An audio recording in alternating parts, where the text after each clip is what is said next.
¿Qué tal, amigos? Desde aquí de las Perlas del Estrecho, una nueva tertulia magallánica. Amigos, las 4 temporadas de tertulia magallánica ya están en YouTube. Por una gestión de nuestro productor general Arturo Marcelo, ustedes la encuentran en YouTube, tertulia magallánica, y van a encontrar alrededor de 50 programas ya emitidos.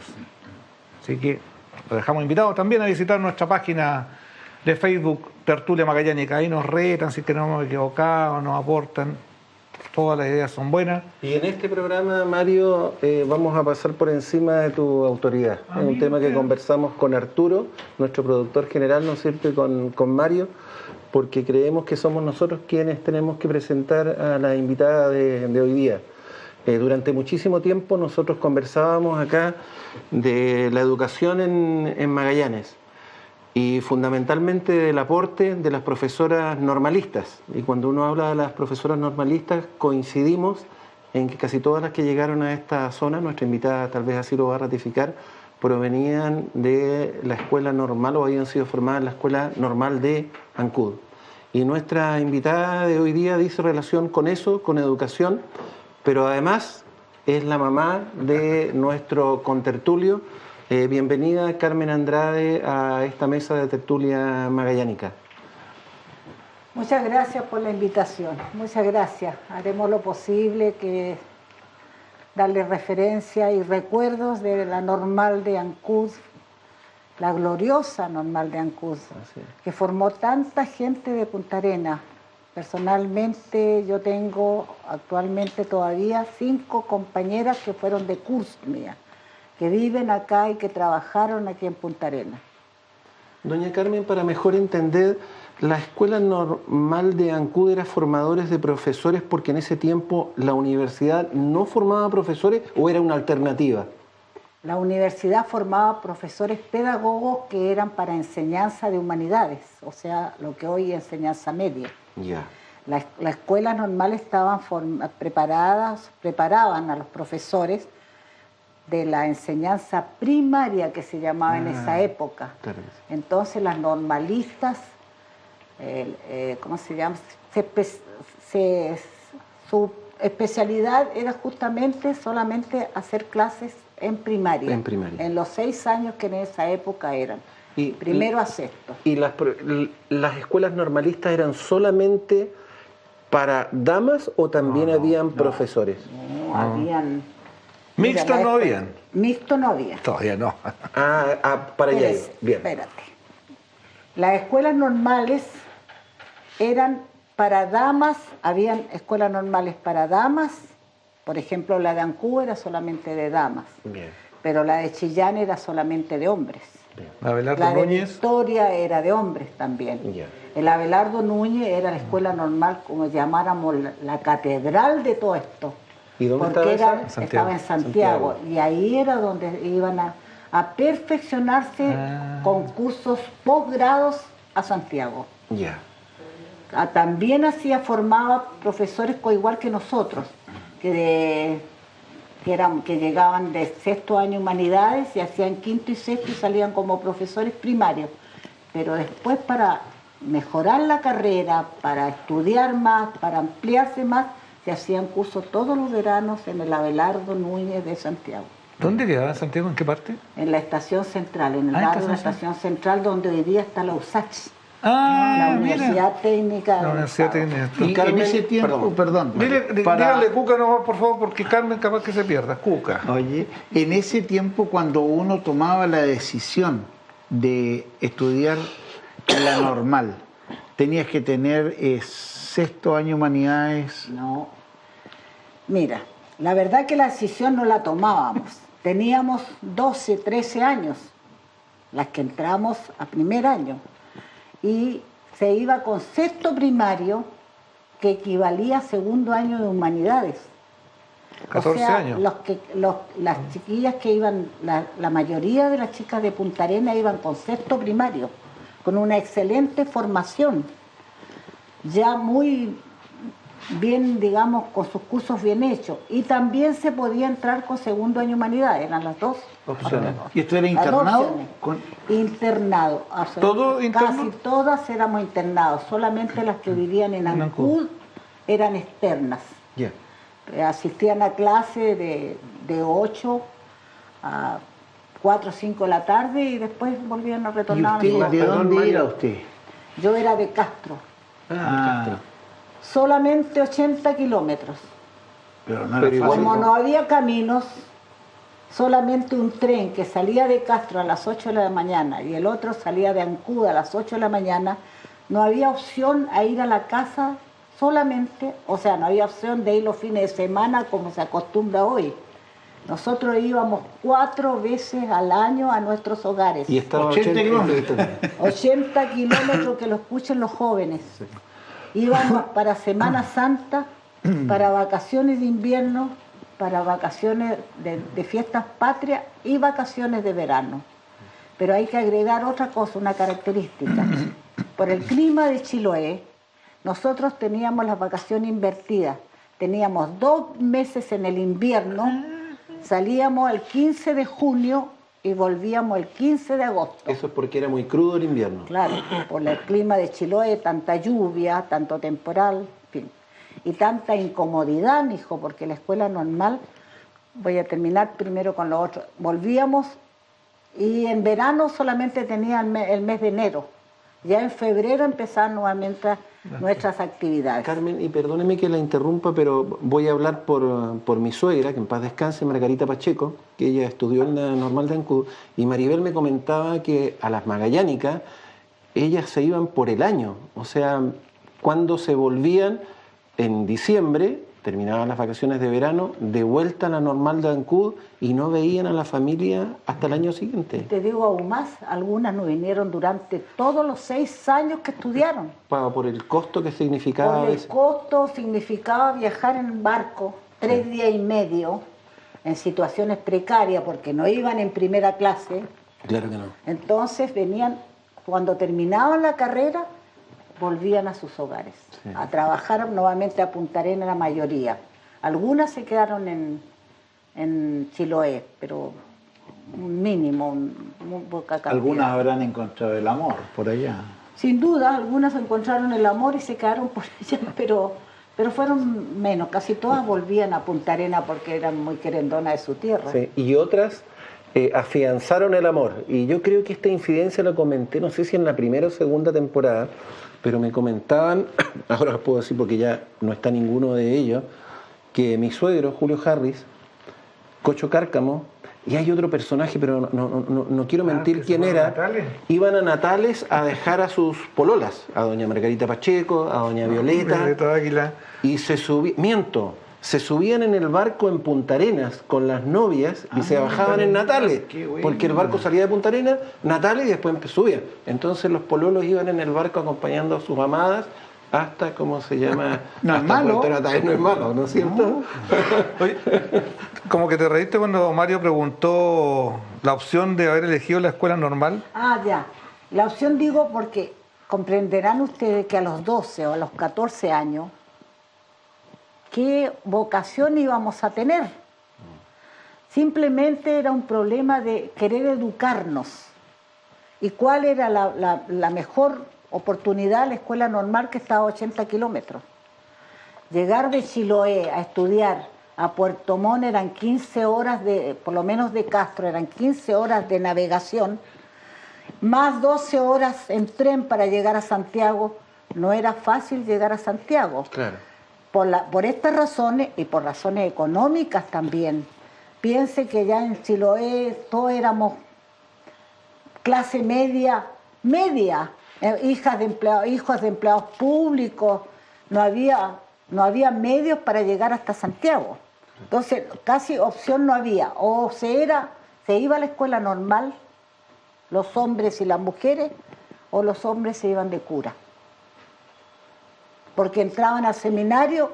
De Ancud, en Ancud había un En seminario. el seminario de Ancud ya eran formadores ahí y después continuaban su carrera. ¿Y cuántos años O era? Marino era la otra opción. En el caso de tus hermanos. Claro, Marino, porque todas estas cosas eran internados gratis. Mis hermanos que se fueron a la escuela de pilotines, ya con 6.º año, con 5.º año humanidades, también eso era gratis. y los cuantos marinos que salieron de aquí de Punta Arenas, como Antonio Jabat, como Cárdenas, también esos llegaban allá también a un internado donde era el Estado el que financiaba estas carreras. Ya. Eran las opciones que había. Esa era la expectativa de la juventud, no había mucho donde elegir. Oye, ¿y cómo que se vivía en Castro en esa época, en Ancud? ¿Cuál era el diario vivir? Bueno, en primer lugar, yo creo que en la época que yo me estaba creciendo deben haber habido 3.000 habitantes. No creo que haya habido más. ¿Similar en Ancud? Ancud era más grande. Ancud era la capital en esa época. Y en Ancud había 5 colegios que justamente atraían a todos estos jóvenes isleños. El Chilote de muy joven, leía el otro día en un libro por ahí, que el Chilote siempre trató de educarse, de estudiar, y con esa preocupación hacía que sus hijos estudiaran y llegaban de islas muy lejanas, también a internado. Entonces en Ancud había la escuela normal, el liceo de hombres se llamaba, pero era mixto, las monjas que recibían a las niñitas, eso era por supuesto de femenino, y la escuela agrícola y el seminario.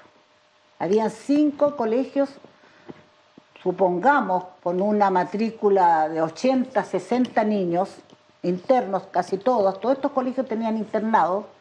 Entonces imagínense cuántos jóvenes llegaban a estudiar ahí. ¿Esto en qué año fue más o menos? El caso mío, yo entré a la escuela normal el año 45, en febrero del 45. Gobierno de Ríos, ¿no? Juan Antonio Ríos. Juan Antonio Ríos parece. ¿Y cuántos años duraba la carrera? 6 años. 6 años, profesor. ¿Cuántas alumnas tenía la escuela normal? Yo no exactamente, no podría decirlo, pero éramos como 120 internas, una cosa así. Y delante quería contar de las condiciones habitacionales del internado, de la escuela normal en sí. Eran muy precarias, pero muy precarias. Nosotros vivíamos caminando en la calle de un pabellón a otro, con esas lluvias, con esos temporales. Dentro del campus, digamos. ¿Qué campo? En la parte alta de Ancud. Sí.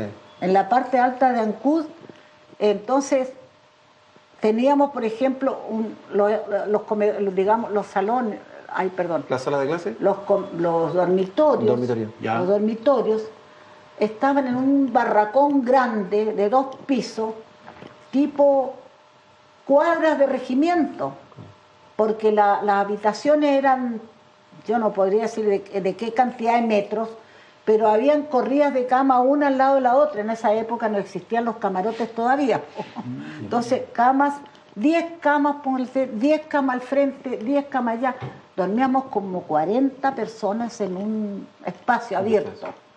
Y habían otros dormitorios más chicos y que todo eso era lo que le llamábamos eso se llamaba la parroquia.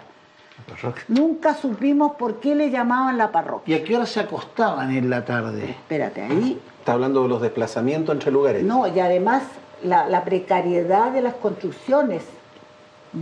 ¿Cómo se llama? Letrinas. No había dentro de la escuela normal baños instalados, ni mucho menos, letrinas afuera. Casitas. La casita. Las casitas. Y las piezas de aseo, había una galería enorme y ahí había un tablón grande donde teníamos el lavatorio, el jarro y ¿cómo se llama? El recipiente donde se botaba. Sí. Y un pilón donde estaba el agua helada. Ay, Dios mío. Entonces, en la noche dejábamos ese lavatorio, esa jarra, con el agua de ahí, y en la mañana asearnos como podíamos. Por presas. Una por presas y trapearnos, como dice el claro que sí. Trapearnos, y una al lado de la otra, ni una privacidad ni nada. Habían como 10 duchas, o menos creo que eran, que estaban en otro pabellón. Porque de ahí de la parroquia caminábamos como 2 cuadras para llegar a lo que se llamaba la portería de la escuela normal. Ahí en esa portería, que era el otro recinto donde estaba la escuela normal, porque a todo esto habían casas, habitaciones, en estas 2 cuadras que nosotros caminamos libremente. De personas que vivían en Ancud. Claro, pues si esa era una calle pública. Exacto. Y caminábamos, nadie se escapaba, o algo. Bueno, en otros momentos sí habían escapes, pero en ese momento partíamos todas cantando, con nuestros chales, con nuestro paraguas que se daba vuelta con el viento de Ancud, con las botas de goma, se nos mojaba la bota de goma, se nos mojaba la bota de cuero, porque teníamos botas de cuero para la agricultura, para la clase de agricultura. Se nos mojaba la ropa, a veces llegábamos a esta parroquia y la cama estaba húmeda porque había una gotera. Entonces había que salir y tratar, mientras eso, ¿a dónde? No había un calentador, no había nada. ¿Pero a qué hora? ¿Y la noche ponían la novela, por ejemplo? Mira, nos levantamos, bueno, sigo con el relato de las construcciones tan precarias. Ahí a la entrada, como le digo, lo que se llamaba la entrada, estaba la oficina del contador, de la directora y la biblioteca. Eso estaba en otras casas, ¿ya? Todas casas de madera, como es Chiloé. Y por dentro subíamos una avenida preciosa, rodeadas de hortensias, y llegábamos a las salas de clase. Ese era otro pabellón. Y al lado de las salas de clase, de todas maneras, todo eso lo hacíamos caminando y mojándonos, estaban las habitaciones de las profesoras que vivían ahí, que tenían el segundo piso, estaban los comedores y detrás estaba la cocina, una cocina inmensa. Y ahí habían 5 o 7 duchas calientes por el serpentín de la cocina, estufa. De la estufa. Ese era todo nuestro lujo. ¿Cuándo podíamos optar a eso? Una vez a la semana, con suerte. Yo diría mucho más. A veces estábamos sentadas en la sala de clase, que había un momento libre así, y llegaba, y andábamos siempre como preparadas con nuestro bolsito, con toalla, y llegaba una de las compañeras y decía, chiquilla, la ducha está desocupada. Partíamos la que podíamos lograr, pillar una ducha. Esa es la precariedad en que nos educamos, 6 años. Y Carmen, ¿usted cree que esa rigurosidad es la que formó de esta forma a los normalistas? Porque, ¿por qué la gente dice que la vocación de los profesores normalistas dejó de ser? Que ustedes fueron una especie extinta, que no se dieron nunca más. ¿Era por este rigor, lejos de la familia, con precariedad? ¿A dónde está el tema de las normalistas? Bueno, en primer lugar estábamos 6 años que vivíamos como hermanas ahí y cumpliendo todos los reglamentos. La educación en Chiloé también era muy reprimida, muy derecha. Lo que era blanco y lo que era negro. No había opciones, no había afuera de la lectura. En Ancud había una radio. En Ancud creo que había una radio y había un diario. El diario, por supuesto, no llegaba a nuestras manos. Pero la isla tampoco tenía radio. Entonces nosotros estábamos como incomunicados, viviendo una vida totalmente distinta al resto del país. Entonces, no solamente la normalista de Ancud, esta formación a que tú te refieres, es una formación del normalista en general. ¿Por qué? Porque los profesores que habían eran grandes profesores, algunos profesores primarios que estaban ahí sirviendo en las escuelas normales, ya con otro nivel, con mayores estudios. Entonces, y eran otros tiempos. Yo creo que si la escuela normal, tú sabes que se cerró en el gobierno del señor Pinochet, ahí se la cerraron las escuelas normales el año 74 y se terminó esto, ¿ya? Pero yo siempre pienso que si se volviera a editar esto, no, la juventud ya no podría aceptar la forma de educación. No, porque es otro mundo.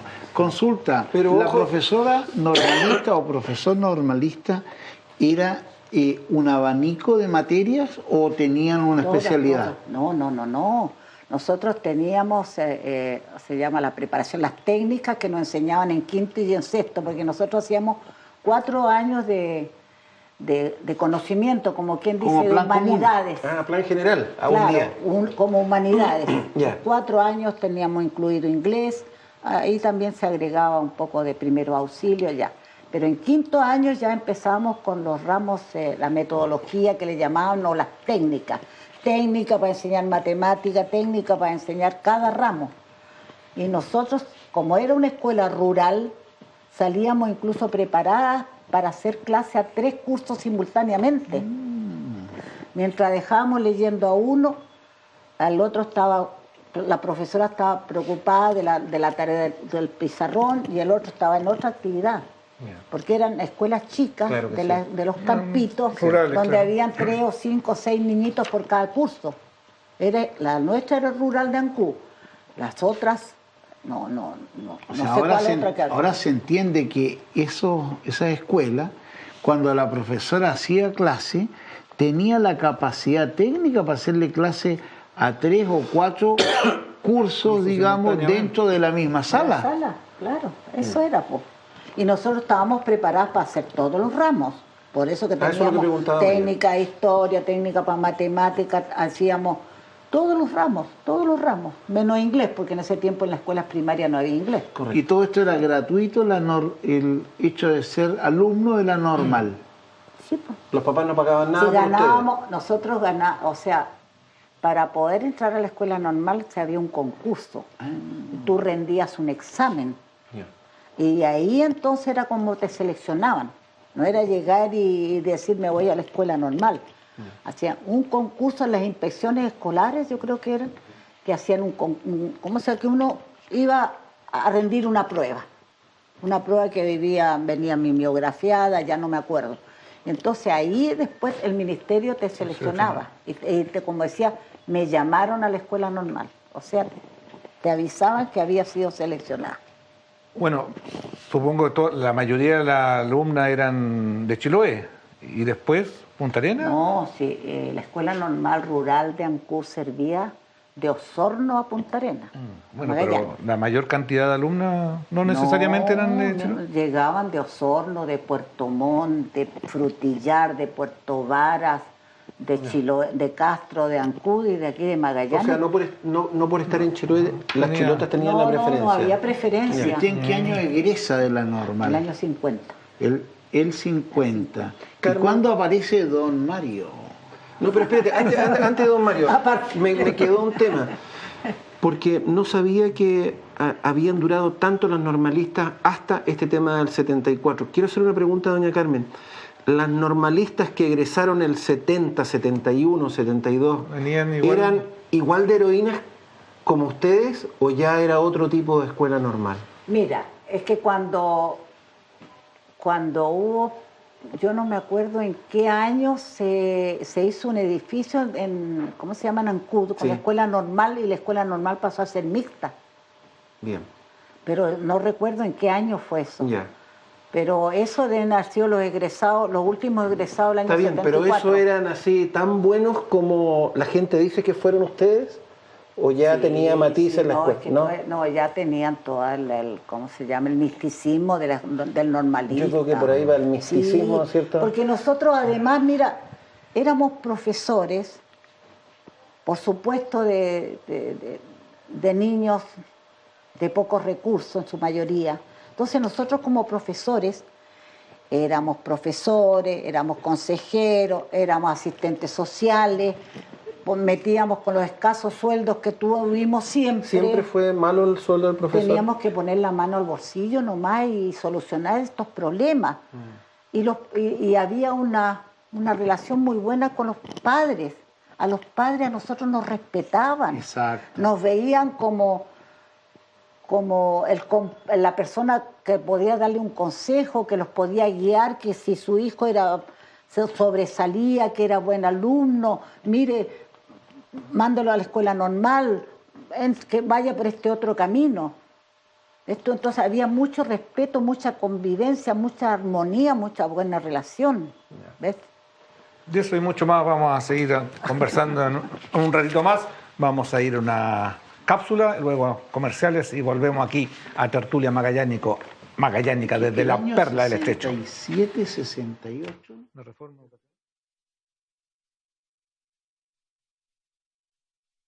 Estamos listos para comenzar una nueva cápsula aquí en Tertulia Magallánica. En esta oportunidad rescatando oficios que de una u otra manera se han ido perdiendo a lo largo del tiempo, como son por ejemplo las reparadoras de calzado. Estamos en la calle Martínez de Aldunate, la antigua 7, donde vamos a conversar con don Eleodoro Ulloa, uno de los pocos zapateros que van quedando en nuestra ciudad. Los invito a pasar a la reparadora de calzado Carolita. Hola, don Eleodoro, buenas tardes, ¿cómo está usted? Bien, gracias a Dios. Les quiero presentar, amigos, a don Eleodoro Ulloa, como dije, uno de los pocos reparadores de calzado zapateros que van quedando en la ciudad. Don Eleodoro, ¿cuánto tiempo en esta actividad? Uy, ya ni me acuerdo porque empecé como a los 13, 14 años. Eso significa que una buena cantidad de años. Sí, más de 65 años por ahí. ¿Y don Más Eleodoro siempre sector está? No. No, ¿dónde estaba antes? Yo llegué el año 60 acá, soy chilote. Ya. Empecé mis primeros pasos en la zapatería en Ancud, en la ciudad. Y después se vino a instalar acá a Punta Arenas. Y Cuando vi un poquito, fui para Río Turio, a la Argentina, estoy como 2 años, y de ahí vine, me instalé y me casé. ¿Qué hubo? Entonces el amor lo trajo para esta ciudad. Don Eleodoro, y cuénteme, esta actividad para nadie es un misterio, que no tiene el mismo dinamismo que muchos años atrás, donde, ¿no es cierto?, había muchas reparadoras de calzado en la ciudad. ¿Cómo siente usted que ha evolucionado su actividad? Justamente me tocó el punto de que el cual nos perjudica a nosotros, los obreros del cuero y el calzado. Esto no ha ido progresando, al contrario, ha ido retrocediendo. Hoy día estamos prácticamente con la soga al cuello porque no podemos trabajar. Hay cualquier cantidad de reparadoras acá están muriendo, tal como yo. Estamos ahí. Pero tan es así, don Eleodoro, que usted dice está muriendo. Yo le veo que tiene muchos zapatos o trabajos por entregar, ¿cómo se llama en su zapatería? Pero ¿realmente ha decaído la actividad? Correcto, ha recaído, pero de una forma impresionante. ¿Usted pues. ¿Trabaja solo o tiene maestros que lo ayudan? Que apenas me da para mí, voy a tener para pagar un maestro. Porque antes me acuerdo uno entraba a una reparadora de calzado y había gente trabajando en las reparadoras. Era común que existan varios maestros zapateros o ayudantes. Yo llegué a trabajar acá con algunos maestros que trabajamos 6, 7 maestros en una sola reparadora. Pero eso es años. Ahora no. Ahora le cuento. Yo tengo un amigo, conozco la mayoría de las reparadoras acá. Tengo un amigo que trabaja en la reparadora de calzado Quilpué. Trabaja mediodía en la Quilpué, otra tarde se va a trabajar al Chuchi y la otra trabajan en 3 reparadoras en el mismo día. ¿Por qué? Porque no tienen trabajo. Claro, y las reparadoras no les da para tener todo un maestro a tiempo completo. Claro, pues. No tienen el trabajo para... Y a pesar de eso, don Eleodoro, usted está en la lucha, se defiende. Estoy en lo último ya. Don Eleodoro, mire, no puedo sustraerme de esta pregunta. ¿Eran los zapatos o el calzado antiguo mejor que el de hoy día? 1000 veces mejor, pues, oiga. Le voy a mostrar algo. Mire acá. Porque esto es lo que lo está matando. La basura que traen de China. ¿Puede verlo? Yo ¿Puede sí. verlo usted? Mire. Yo sí. Esto llega de China. Mire. ¿Lo ves? Sí. Antes el zapato chileno, el zapato guante, era zapato de calidad internacional. ¿Y eso, don Eleodoro, es por la materialidad, o sea, por el tipo de material que se usaba en el calzado? Pues, claro, pues esto es basura, pues. Oiga. Don Eleodoro, pasemos a su taller. No, bienvenido, adelante nomás.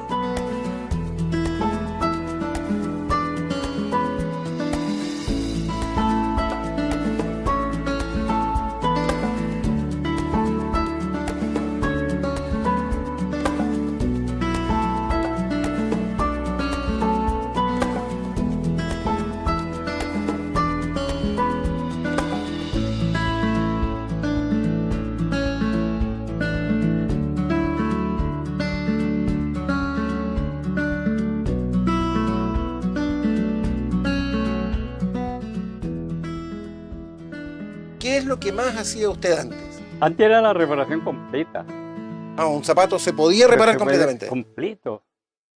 Antes, cuando tenía mi taller en el centro, años, sí, uno, o yo, preguntaba qué zapatos son. Decía, un cliente llegaba, maestro, ¿me puede arreglar este zapato que no lo trajo, sino que me consulta si se lo puede arreglar? ¿Qué zapatos son? ¿Son zapatos guantes? Tráigamela, se la arreglo. ¿Por qué? Porque sabía que se lo podía arreglar. Ahora no, le digo, me hacen la misma pregunta, le digo, no, tráigame el zapato, tengo que verlo. Ah, usted quiere decir que hoy día hay zapatos que no se se pueden reparar, correcto. No se pueden reparar, se van a la basura. Me parece que hoy día lo que más se puede hacer con un zapato o con una zapatilla es pegar, con un pegamento. Y eso es lo que estoy haciendo, estoy viviendo pegando zapatillas, haciendo costura de zapatos y colocando parche. ¿Qué es lo que está haciendo ahora? ¿Pareciera que está desarmando un zapato o haciendo uno nuevo? La verdad es que estoy preparándole unos zapatos a un amigo, que es un zapato para hacer folclore. Ya. Un tipo chala. Él lo voy a mostrar, a ver. ¿Dónde dejé el otro? Esto. ¿Ve? Esto es para el folclore. Y a partir de una horma está construyendo un zapato de baile, una chala de baile. Claro, y esto ya está goma. Mire usted. Está como la chala con Dorito. O sea, está disfrutando de este trabajo porque esto no es habitual. Aquí realmente está haciendo el trabajo de zapatero. Correcto. Así. Le cuento esto. Bueno, yo mi trabajo lo hago con mucho cariño. Se ve que es así. Y como dijera, siempre trato de hacer lo mejor. Bueno, don Eleodoro, muchísimas gracias. Y eso, amigos, ha sido una nueva cápsula rescatando oficios muy antiguos que existieron o existen todavía en nuestra ciudad. Muchas gracias.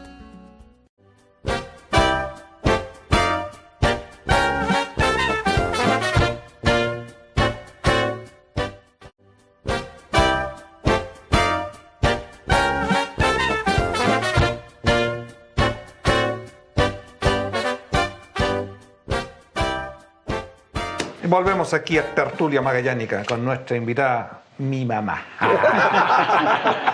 Carmen, cuando usted hablaba de la rigurosidad que se veían sometidas mientras estaba estudiando, esto de los desplazamientos entre los mismos lugares de la escuela, tengo que preguntarle, ¿cómo era el tema disciplinario? Porque por todo lo que ha contado, o sea, más me imagino eso de una cuestión de monja, ¿no es cierto?, que a un internado de profesoras. Pero tú te refieres a que si había alguien, algún inspector general, los cumplimientos de los horarios, de esto, de lo otro, o sea, me lo imagino demasiado estructurado, cuadrado y riguroso. Se estudiaba, me imagino, algún horario. ¿Cómo eran las jornadas de larga? ¿Cuándo partían? ¿Cuándo terminaban? Tocaba la campana a las 6 de la mañana. Dentro de este dormitorio que le digo, la barraca. Frío, húmedo. La inspectora, había una inspectora que dormía ahí con nosotros, una inspectora. Ahí ella entonces con una campanilla nos despertaba y a las 6 de la mañana ya les conté cómo nos aseábamos, cómo partíamos después bien arropadita, porque nunca dejaba de estar lloviendo o de haber viento temporal. Y partíamos hacia a la parte alta donde estaban las salas de clase. Tomábamos desayuno.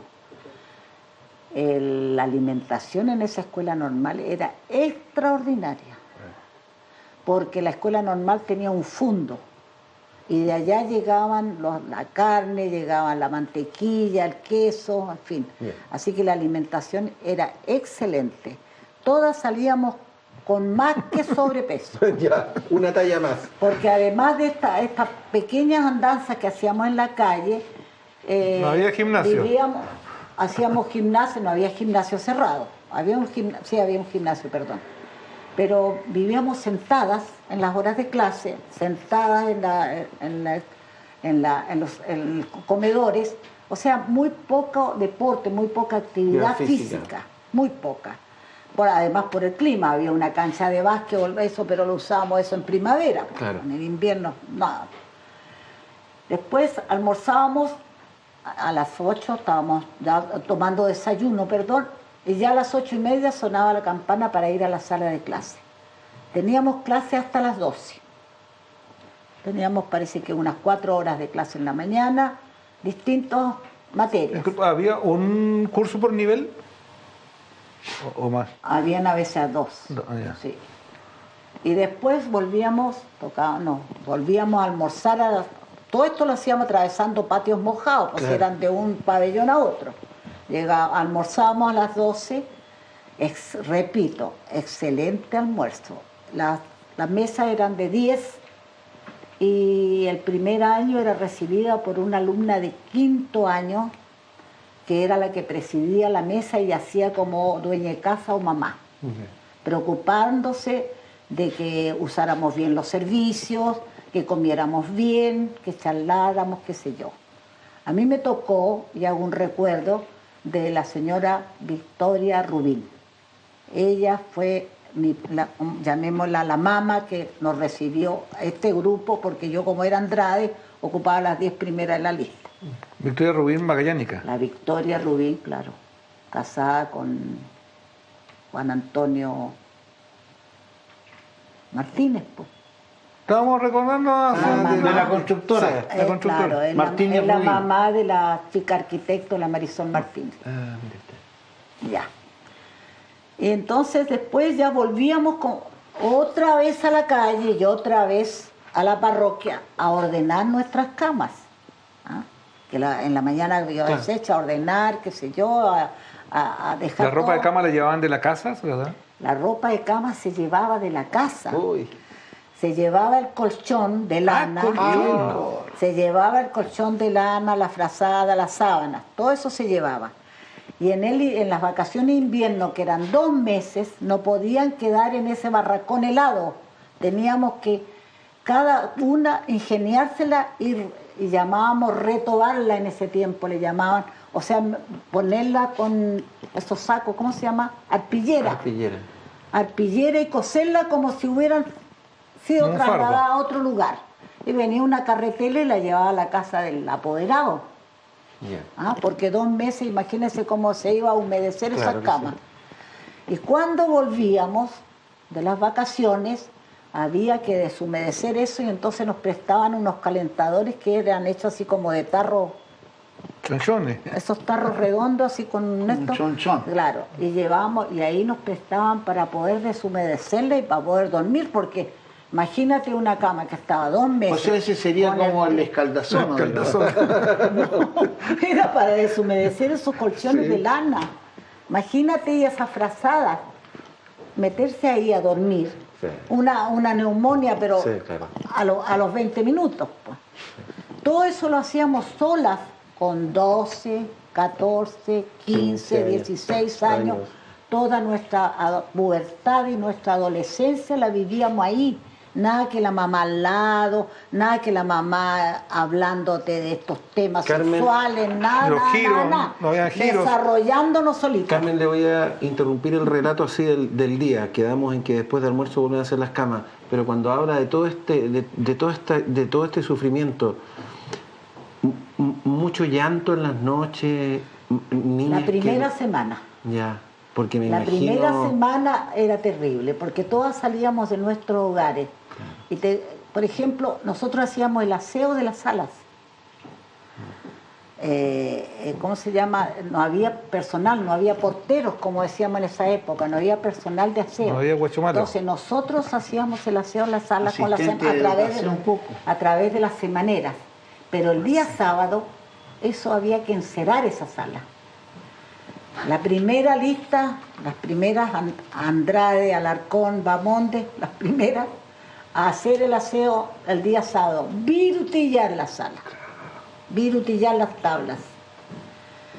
Y había un sistema de, como quien dice, de control de aseo que le llamábamos una niña encargada de revisar si estaba bien hecho o no estaba bien hecho, le llamábamos la alcaldesa.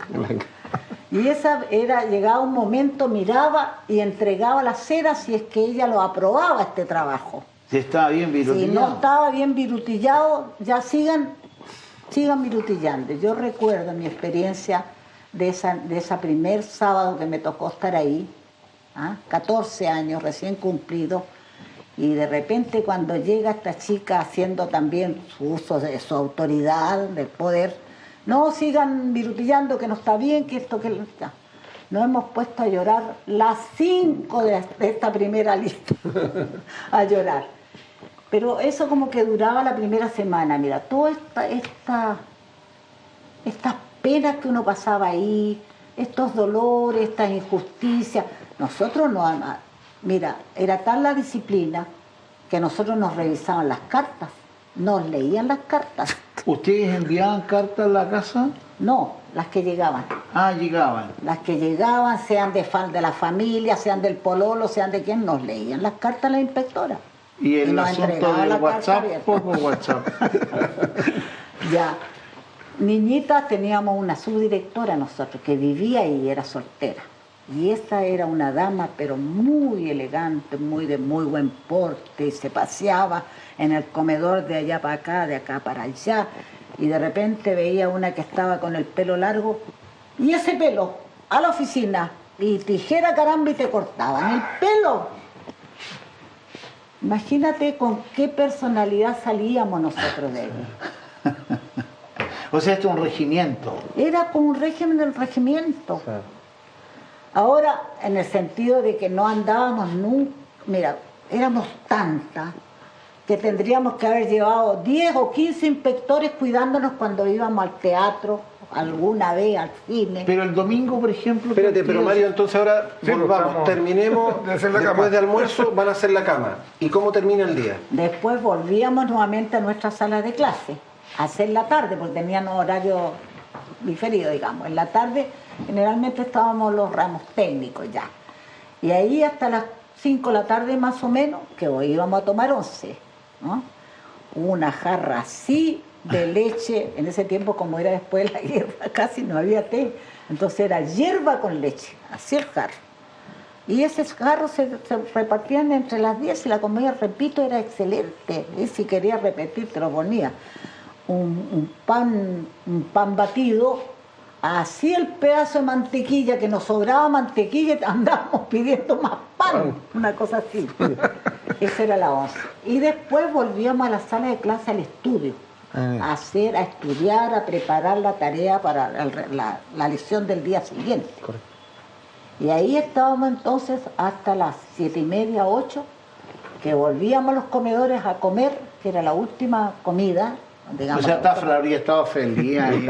volvíamos a comer nuevamente, buena comida, y después de eso siempre había una compañera que tocaba el piano, había un piano ahí, siempre había alguna compañera de alguno de los cursos que tocaba el piano, entonces media hora bailábamos, ahí entre medio de las mesas, en los pasillos, ahí entre medio de las mesas bailábamos, cantábamos, y después volvíamos, bajábamos.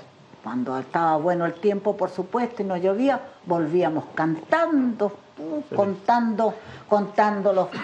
Y este camino era a través En la noche. del barrio, digamos. En la noche, a través del barrio, sí, íbamos por las calles y habían vecinas por ahí, señoras, que nos vendían dulces, que nos vendían manzanas. Había una señora que alguna de mis compañeras me estará escuchando, la famosa señora Punza, le decíamos. Y ahí pasaban a golpear en la ventana, ella tenía sus manzanitas, sus rosquitas. ¿Fumaban? No, pero algunas sí. Pero íbamos a fumar a las letrinas, po. Claro. ¿Dónde íbamos a fumar a escondidas, po? Claro. En la sala de clase también había sistema de letrinas.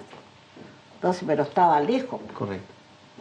Y de ahí, bueno, Pero ya... fíjate que después de todo lo que les cuento a ustedes, que ustedes pensarán un terrible sufrimiento, no, era lo que había.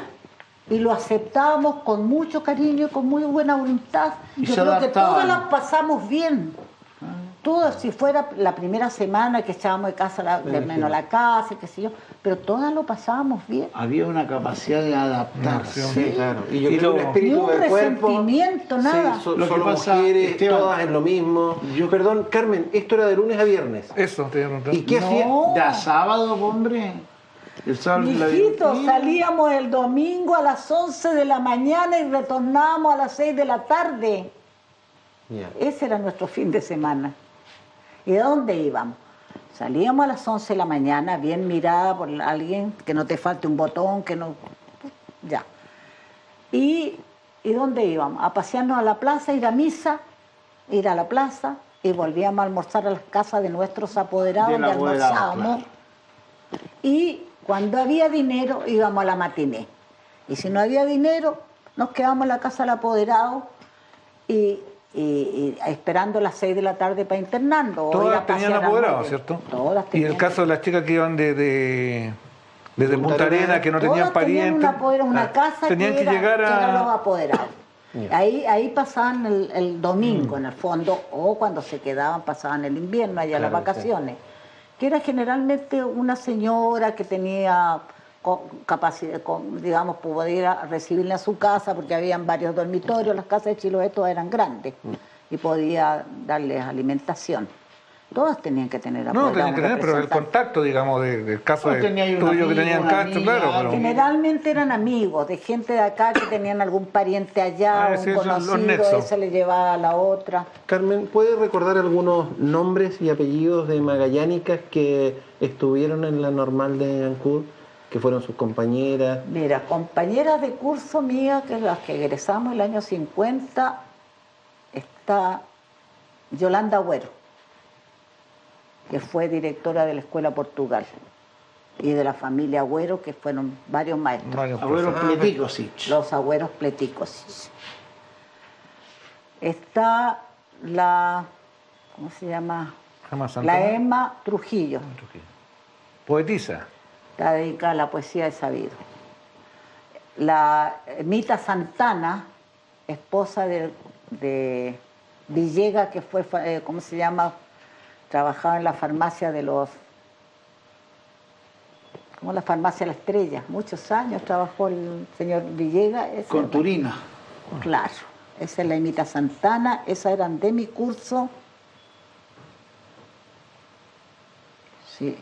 A ver, qué recuento, no me acuerdo. Y de otro... Y de los cursos, otra que yo veo a veces, la Irma Moraga, la esposa del abogado, la Gustava. La mamá Aguilar, la mamá de la Gustava. Claro que sí. Ay, se me olvidó. ¿Cómo se llama? Disculpe, porque son muchos mis años.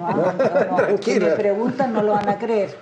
La Alicia Vázquez. A la Alicia Vázquez. Pero la Alicia Vázquez no fue interna, porque ella vivía en Ancud. Yeah. Y ella también hizo quinto y sexto año humanidades, quinto y sexto de escuela normal, porque ella venía del liceo de hombres, que era mixto. Un saludo a la tía Alicia, ahí, integrante del coro italiano, entre otras actividades. Me he saltado la Irma Moraga y la Elsa Navarro. Elsa Navarro. Esos eran de cursos posteriores a nosotros. Nacieron tal. ¿Y la Margarita? Ay, la Margarita, pero es que me compañera, compañera de curso. Pacheco, la esposa compañera de curso. Compañera de curso mío, pero la Margarita también llegó como a cuarto del liceo, a la escuela normal. No sé. Ella no llegó a primero. Le voy a preguntar a María. Llegó como a cuarto. Ella debe haber tenido seguramente quinto año de humanidad aprobado allá y llegó a cuarto. Y ya pololeaba con don Julio. Sí. Nos contaba una anécdota ahí que llegaban los regalos, los chocolates. La crujidera de papeles de los dulces que le mandaba Julio, los bombones. No, pero ese tiempo Julio trabajaba en un banco. Sí, en un banco. Claro, banco y Londres, era parece. muy obsequioso, entonces le mandaba chocolate. Imagínate, nosotros con qué ojos largos miramos esos chocolates magallánicos importados, pero sentíamos la crujidera de papeles nomás en la noche calladita. La Margarita recibió algo. Bueno, estaba doña Violeta también. ¿Violeta Águila? ¿La Violeta también? No, la Violeta no fue. Yo tengo entendido que la Violeta estudió en Santiago, ¿no? Es que tal vez se puede haber embarcado en el barco. Sí, porque y seguía hacia no, es de la normal. Oye, pero qué lección para las niñas, para los jóvenes de hoy día, ¿cierto? Esta posibilidad de adaptarse a algo tan distinto a lo que era tu casa a los 14 años. Nosotros cuando salimos... Mi tía no se fue a los 12. Mi hermana Elena se fue a los 12. A los 12 años. Porque Carmen, Mario, yo no dudo que usted, que doña Margarita, o que todas las niñas que se iban, ayudaban en sus casas, hacían su cama, ayudaban también en las labores del hogar, pero con la rigurosidad y disciplina que tenía en el colegio, era yo me las imagino llanteando, pero Claro. mucho. Sí, era muy fuerte al principio. Y la vida de la ciudad. Y después deben haber salido con un cuero tremendamente Tremendo. duro, porque ¿cuántos? Claro. 6 años algunas. Como te 6 digo, años. no había, en esa época no había psicólogo, no había mamá, no había papá, había que avanzar nomás. Pero nosotros como estudiantes, como alumnos de ustedes, si bien es cierto, siempre fuimos traviesos unos más que otros, pero éramos muy educados. Éramos muy educados, nunca se nos hubiese ocurrido faltarle el respeto loco. a la profesora. No, por ningún motivo. ¿Te fijas? era Hoy otro día tiempo. la cosa cambió. Muy difícil, muy difícil. La cosa hoy día, el alumno tiene un espadachín, que es el apoderado, Justamente. ¿cierto? Entonces el apoderado va a preguntar por qué se sacó un 5. Sí, claro. Y hasta te dicen, oiga, pero si yo estoy pagando por esto. Claro. ¿Por qué me va a sacar de clase? Por de eso mi te padre? digo que, Paga porque yo oye, estoy acá. pero por eso te digo que ellas estaban también preparadas desde el punto de vista psicológico, cursos grandes, cursos de 40, 45, 50, y nadie le faltaba el respeto. Tocaba la campana, salía, Y yo pero creo, si no, Carmen, que igual colaboraba más la familia en el hogar. Yo creo que más que hoy, o sea, ustedes recibían, estoy hablando ya como profesora, otro tipo de alumnos menos contaminados comunicacionalmente, que aceptaban por ende, ¿no es cierto?, la autoridad de quien en ese momento la representaba, que era la profesora. era autoridad, pues. Claro que sí, hoy día eso, wow. Hoy día no hay El autoridad. aula debería ser terrible. Sí. ¿Cómo era la vida en esos años en Castro? ¿Las vacaciones? ¿Qué se hacía? Una vida absolutamente sencilla, porque por ejemplo, en vacaciones, ¿qué hacíamos? Nos levantábamos, mis hermanos generalmente iban a jugar a los botes, al mar, unos botes chicos, ahí jugaban. Mira, yo siempre cuento que en Chiloé, en la época esa nuestra, habían canaletas de madera, de manera que el agua de la lluvia cayera hacia el mar, pues, en las partes altas. Y mis hermanos, por ejemplo, se entretenían haciendo barquitos chiquititos de madera o de papel y iban jugando detrás. ¿Por la calle Ya, Blanco? Por la calle Blanco, por cualquier, iban jugando, mirando, cuidando su barquito que hacían eso. Jugábamos como todos los niños de mi generación al cordel, los días domingos jugando la tarde entera, jugando, saltando con un cordel, los chicos jugando con el trompo, a las 3 bolitas, hasta yo jugaba con mi hermano menor a las 3 hoyitos que le llamaban, Hoyitos. con los hoyitos, ¿ves? Entonces esa era la vida. Y los grandes diversiones, me acuerdo que en Castro había un cine que le llamábamos el biógrafo. Claro. Y el biógrafo daba películas los sábados y los domingos, porque también ellos estaban sujetos al barco que llegaba 2 veces a la semana. Yeah. Y ahí seguramente llegaban las películas. Claro. Entonces no era que hubiera cine todos los días o todas las tardes. En Ancud sí que iban las matinés los domingos, pero en Castro también. Y Ancud Eso era era todo. más grande que Castro. Claro. En cuanto a cantidad de Claro, habitantes, me refiero. y apunté acá porque hoy día eso no es así, que fue la capital de la Claro, provincia. fue De hecho, capital. bueno, Hasta hace poco. San Carlos de Ancud, ¿cierto? Acuérdate que ya lo tratamos este tema. No. Cuando Bulnes llama a Williams y le dice, hácete el barquito. Ah, ya, sí, está bien. ¿Dónde estaba Williams? En Ancud.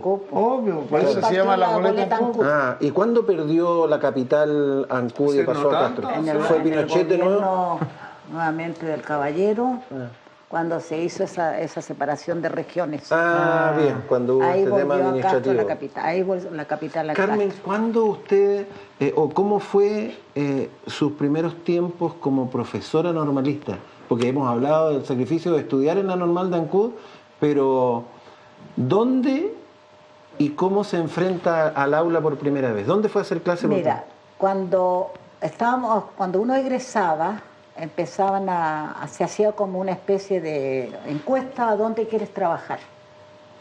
Lo hacían, no sé, a veces resultaría, a veces no resultaba, pero las que éramos primeras alumnas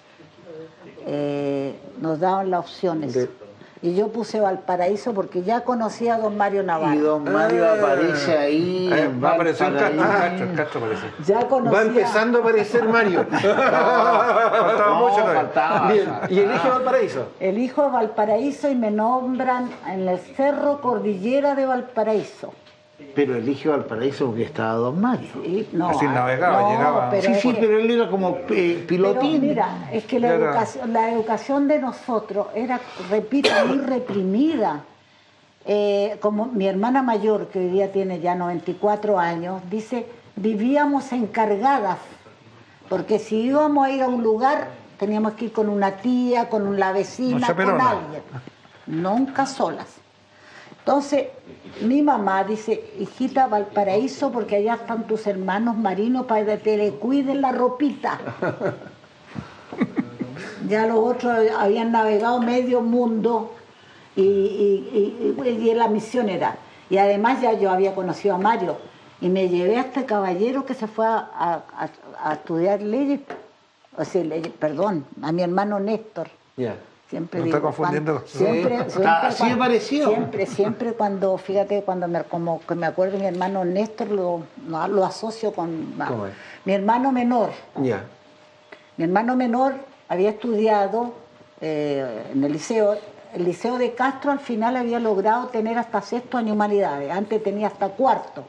Por lo tanto, los jóvenes tenían que terminar Puerto quinto Montt. y sexto en Ancud. En Ancud, ¿no? En Ancud, lo hizo el tío Lauro, el tío Patricio, lo hicieron todos.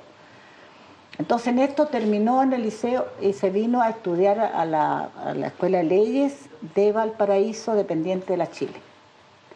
Y yo venía por primer nombramiento, así que nos vinimos a una residencial de una amiga de mi mamá. Ella era la dueña de la residencial en pleno centro de Valparaíso, en el Parque Italia. Todavía existe el edificio ahí, en tercer piso estábamos. Entonces mi hermano, como le digo, se vino conmigo y además yo ya había iniciado esta relación con don Mario Navarro Martinich. Martínez. Y mira, a mí el Cerro Cordillera fue mi primer nombramiento, un cerro muy, muy pobre. Y fíjate que contradictoriamente, porque allí la mayoría de los padres eran estibadores.